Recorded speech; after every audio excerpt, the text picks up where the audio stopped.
योगा मराठी निबंध.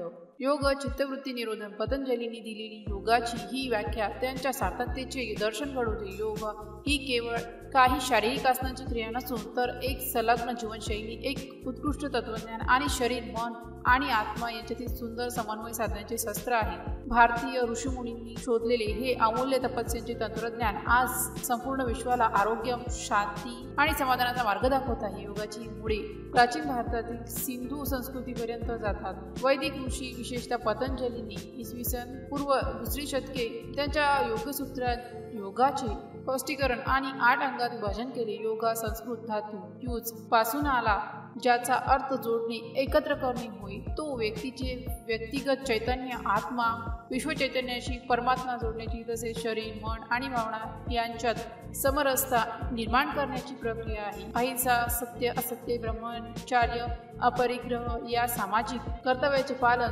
शुद्धता, संतोष, तप, स्वाध्याय, आत्मचिंतन, ईश्वर, प्राणीधाम, अंतरात्म्यात समर्पण ह्या वैयक्तिक अनुशासनाचे पालन, शरीर स्थिर आणि सुखपूर्वक ठेवणाऱ्या मुद्रा, उदाहरणार्थ ताडासन, वृक्षासन, पद्मासन, श्वासाचे नियमन व नियंत्रण, श्वासाच्या सूक्ष्म गतीवर नियंत्रण मिळवून प्राणशक्ती वाढवणे, इंद्रियांना बाह्य विषयापासून परावृत्त करून अंतर्मुख होणे, चित्ताचे एक विशिष्ट स्थानावर केंद्रीकरण, धारणेचा विस्तार करून अखंड एकाग्रतेची स्थिती, ध्यानातून उद्भवणारी परम आनंदाची, चैतन्याची आणि साक्षात्काराची अवस्था, शारीरिक आसन, प्राणायाम आणि शुद्धिक्रियावर भर, शरीरासाठी अधिक प्रसिद्ध ध्यानधारणा आणि मानसिक नियंत्रणावर भर, मनाचे प्रबोधन, निस्वार्थ कर्म, कर्तव्यपरायणता याद्वारे आत्मसाक्षात्कार, ईश्वरभक्ती आणि प्रेमाद्वारे परमात्म्याशी एकरूप होणे, तत्वज्ञानाच्या मार्गाने विवेक आणि आत्मज्ञान प्राप्त करणे, शरीराची लवचिकता, ताकद आणि सहनशक्ती वाढवते, रक्तप्रवाह सुधारते, हृदयरोगाचा धोका कमी करतो, पचनशक्ती सुधारते, चायपचन नियमित करते, श्वसनाची कार्यक्षमता वाढते, रोगप्रतिकारक शक्ती मजबूत करते, शरीराचे संतुलन आणि सहनशक्ती वाढते,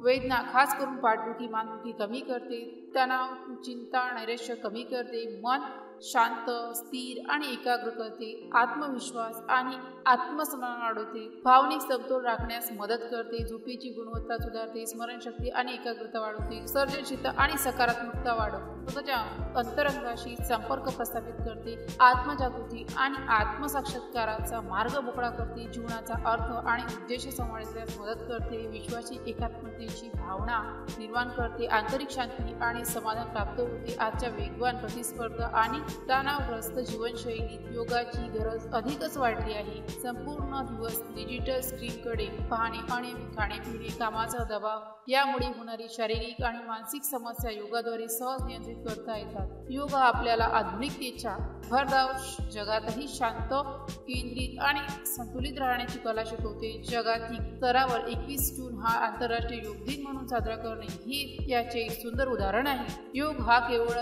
व्यायामाचा एक प्रकार नसून तर जीवन जगण्याची एक कला आहे. तो आपल्याला फिटनेसच्या पलीकडे जाऊन जीवनाची गुणवत्ता वाढवण्यास, आंतरिक शांती शोधण्यास आणि स्वतःच्या अमर्याद क्षमता जाणण्यास मदत करतो. हा भारताचा अमूल्य वारसा जगाला दिलेला एक अतुलनीय देणगीच आहे. शरीर, मन आणि आत्मा यांच्यातील सुंदर सामंजस्याचा हा मार्ग प्रत्येकाने अशक अंगीकारावा. योगम कर्मेसु कौशल्यम. योग म्हणजे कर्मात कुशलता हे गीतेतील वचन लक्षात घेऊन योग हा जीवनाचा प्रत्येक क्षेत्रात कौशल्य आणि समाधान मिळवून देणारा मार्गदर्शक बनू शकतो. योगाचा अभ्यास हा स्वतःशी आणि विश्वाशी असलेल्या नात्याचा शोधच आहे. जर या पोस्टशी संबंधित काही गोंधळ असेल किंवा आपल्याला अशा कोणत्याही विषयाची माहिती हवी असेल तर कृपया खालील दिलेल्या कमेंट बॉक्सद्वारे आपले प्रश्न आम्हाला विचारू शकता. या पोस्टशी संबंधित आणखीन काही प्रश्न असतील आपण आम्हाला ते देखील सांगू शकता की आम्ही त्या समस्या नक्कीच सोडवू.